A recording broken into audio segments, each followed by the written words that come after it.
naye agira agwambala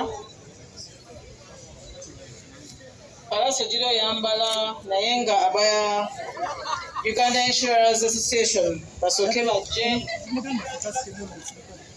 Tweyanziza nnyo abayizi ab'ekyambogo bannange, tubeere ne order aba Insurance Association kabajje.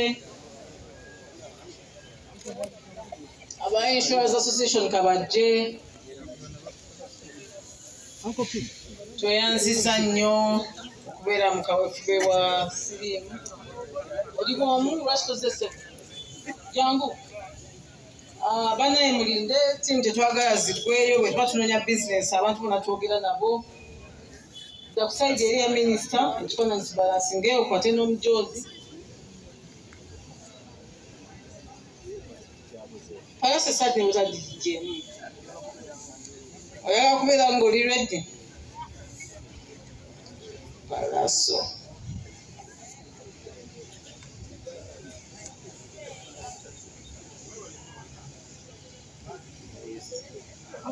Palaso tweyanziza agenda wali okwate n'omujoozi omulala gumu. Nja kusaba ekifaananyi nga Palaso ali ne Katikkiro yekka. Katikkiro okulopera Palaso oyo.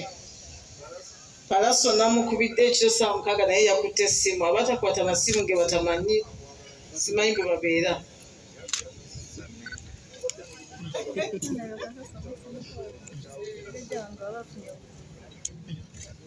Katikkiro abadde amuwa obugambo obuzimba. Bajja kufunayo ekifaananyi kimu nga bali bokka.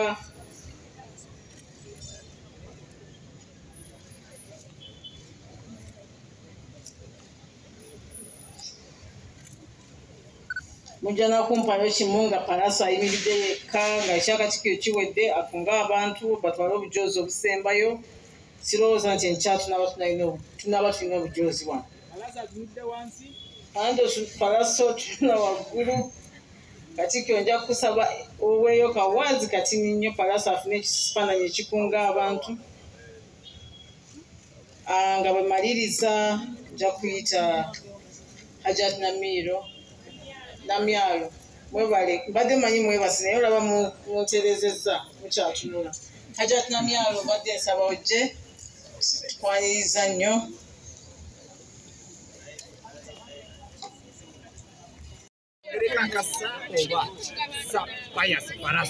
Bagamba omutanda bwa siima n'avaayo n'akyanjula mu lwatu abakuwadde obwami nsanyanyiza okugaana obwami mu ttendo n'ekitiibwa kya Buganda, one of the longest monarchies in the history of the world. Bannange ndi so happy, ndi so honored. Simanyi na bwe nyiza kukyogera kye kibaawo emirundi mitondooza mu kakadde ka myaka kyadde kyanjawulo, era njagala okuyozaayoza ow'ekitiibwa Ivan Ssaabasajja Kabaka okulongooza emyaka 68 egy'essanyu gy'omulembe Omutebi. Okwebaza olw'okunsiima emirimu gyange era wampadde essuubi ly'amaanyi okubeera nga nyongera okukola kyenkola kuba kirabikanga kituufu ate nga kivaamu ebibala ng'ebyo. Nasiimye okutusembeza nga bavubuka wazira tuwampeeseza kitiibwa ne wampadde omulimu gw'amaanyi era omulimu ogwo njagezaako okugukola okusembeza abavubuka bannange bonna, okubakunga okuwuliranga emiranga gyo, okubakunga okwongera ekitiibwa kya Buganda ekitwala mu maaso mu linnya lyo, era ndi wa mukisa kubanga neetooloddwa bakama bange Bakatikkiro, abalangira n'abambejja kubiri babisusse okutegeera kwange, naye nga nze ndi musajja wa Kabaka owa ddala ddala, era ekitiibwa kidde eri Mukama n'abawagizi bange n'eri Obuganda. Kigambibwa nti Kabaka bw'avaayo n'akusiima obeera blessed. Did you see this coming? No, I didn't. Ekitiibwa ekyo kyaviiridde ddala eri Mukama Katonda yennyini, kubanga kino ekintu kyalabisenga nga bw'onooba ng'oyagala omuntu nti Kabaka yanjagala n'emirimu gyange nga Katonda yamuntuusizzaako basijja kugamba nti nali musemberedde omukisa okuba ndi bazaalibwa ne bafanga bagula otakuloosi naye kyabadde kyanjawulo okuba nti eyaneeyanjulidde kabaka okumanya kyakisibwa naddende naye kabaka okweyanjulira bannange ensonga eyo neno okugamba ekitiibwa ekyo kyadde kya ttendo nnyo mu bitiibwa byemmanyi mu nsi muno kyekimu ku kitiibwa kye nakisimaganga kusinkana kabaka asobola okuneeyanjulira twakisomanga mu ngero twakisomanga mu byawandiikibwa naye nzaani omugabi mulindwa era taata Ivene nasiimye era nyongera okunga abantu bonna bavubuka bannange mwenna yonna gy'oli twetabe mu kabaka's run tulabe nga tuzimba Obuganda tulabe nga tulwanyisa ekirwadde kino ekyamukenenya bw'abanga Beene yasiimye okuvaayo alabe nga atwetabako mu lulwana luno ngera bw'abadde azaakola naye guno kati omulanga gw'amaanyi era tudduke nange ngenda kudduka nsaba nti mumanyi nakava ku ssajjale nensuubiza ngenda kudduka paka wennaakoma era nkunga abavubuka bannange abaagala okudduka nange mugule kits mujje mwetabe mu misinde gya kabaka Obuganda tubuweesa ekitiibwa bannange mbakunga mwenna omulimu ngutandise bannange mujje mbakunga mu bungi mujje nolwani ebeyanjawulo njagala tujje tulaga amaanyi g'ekivubuka Katikkiro yakuutiriza nti buno Buganda bwesize nnyo empagi z'abavubuka era bubasembeza ab'amaanyi era baboogeddeko ku mazaalibwa bannange mujje tulaga amaanyi abavubuka b'omulembe guno bintu bingi abantu baali batandise tulaba nga abatayagala kukola abantu baali batandise tulaba bingi bye batoogeddeko tukozesa kino bakozesa kiri bannange mujje tuzimbe eggwanga jangu otekeko ettaffaali lyo ku Sande eno mu misinde gya kabaka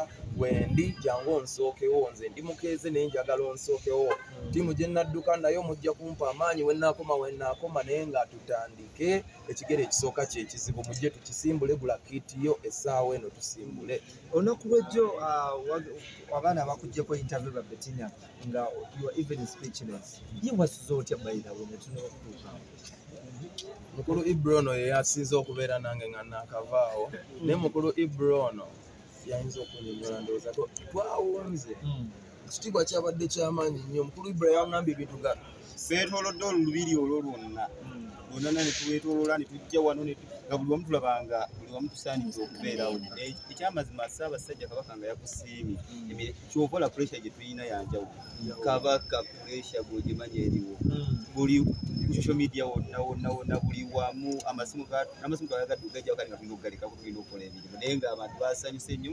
abawagizi bonna basanyuse nnyo olwokuba nga Beene yavuddeyo n'asiima Palaso kale essaawa eno bamuyita omusiime Palaso kubanga takyali Palaso kati omusiime Palaso ate ne mu ngeri y'enjawulo ne bamuwa n'obwambasado olunaku lwaleero okubanga akunga abantu okubanga bajjumbira mu misinde ebitiibwa nga bijjira ku mugumu kiki era njagala okwebaza ttiimu yange njagala okwebaza mukulu Ibrono muganda wange era ali ku management team yange okubeera nga nteeseteese jjo yakunze ebintu bingi okulanga bigenda mu maaso ekitiibwa ekyo saakituuseko bw'omu nabadde ne bannange era Ibrahim omu ku mayembe ag'enjawulo neebaza omulangira Jjunju olw'okuntuusaako obubaka neebaza Katikkiro wa Buganda omulangira n'Abambejja Maama Naabagereka neebaza Omutanda ayisa abasajja kabaka wangaale naye nga obuvunaanyizibwa bwonna nga bwe nkugambye njasobola okukola n'omutima gwange gumu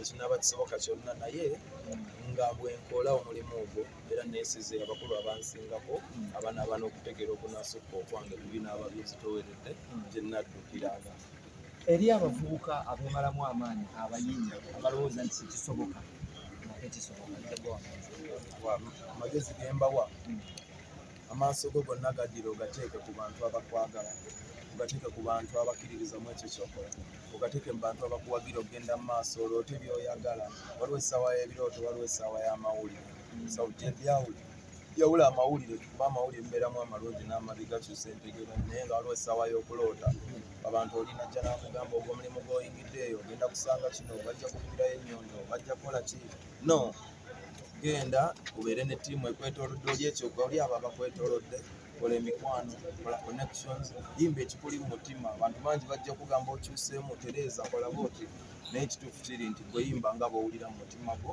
ensi esalewo amaanyi ga Mukama gakyaliwo, ebyewuunyo bikyali bingi temwewuunya, naawe ali wansi osobola okukeera enkya ng'ate gwali wano oba n'okusingawo. Naye wali okeddekawo n'oweebula omulimu guno n'ogamba nti naye bannange okusinziira ku bizibu bye nfunye mpulira sandibadde na muyimbi. Kituufu, nasoma ebitabo kati nagiranga neŋŋamba oba nkoze emirimu gyange okusinga kubeerayo naye ne mpulira nga kyenjagala. So mu kukyagala ekirungi ky'omulimu guno nti gwa bigambo kasita oyiga art nti obulumi bwo bwonna olina buzza mu bigambo n'obikolamu oluyimba n'obuwa abantu kuba yenna content, abantu baagala content. Ate kino ekintu ky'oba oyitamu ng'omuntu oba tokiyitamu bw'omu obayo n'omulala akiyitako. Kati Katonda olumu ayita mu kibi okulaga nti osobola okuyimba ne ku ekyo waliwo abakiyitamu abalala n'ozibula abantu amaaso. So kyekinyumira nti guyina bagamba success is the best revenge. Kati guyina the gap for success. Omuntu aba akyakwogerera bingi n'okuba hit ye Katonda n'akuwa hit. Omuntu aba akyagamba kino agenda okulaba kati there is always room okuzza nga gwe b'owulira byonna buli ekituukako. Oyinza okuba oli wano oli omusirikale najja n'akusiba empingo n'akuteeka mu kkomera naye alowooza kkomya kumba addira amaaso g'abantu agassa ku ggwe olufuluma mu kkomera n'okiyimbako ate nga bangi bakiyitamu erinnya lyo ne libbaawo. Katonda yamanyi bw'atusimbula mu ngeri ez'enjawulo. So kyekirungi ky'omulimu guno nti you have room to express yourself. Osobola okwe expressingira mu nnyimba because music is one of the greatest forms of expression. So kyekirungi ky'omulimu guno. Love Fest mbayita mu Love Fest. Waliwo abambuuza lwaki Love Fest ne mbagamba kubanga omukwano gwammwe gwe guntuusizza ku buli kyentuuseeko. Bwe ntunula emabega yonna teri musunzi yenna, teri ani antuusizza wano okuleka abo abampagidde n'abanjagala n'abanzikiririzaamu okuva ku lunaku olwasooka. So surprise y'omugenyi omukulu weeri naye njagala okubagamba Love Fest kubanga omukwano gwammwe gwe gunfudde ekyendi era njagala mujje tujaguze omukwano gwammwe mujje mulabe ebyo byentegese. Bangi mundabyeyo naye nga bantegese butegesi kulonoze mbategeke. Wasaze bapromota kati bawumulemu nawe tukwate ngamba nze mukolo gwange nzize ku mikolo emirala nga si mukolo nti guno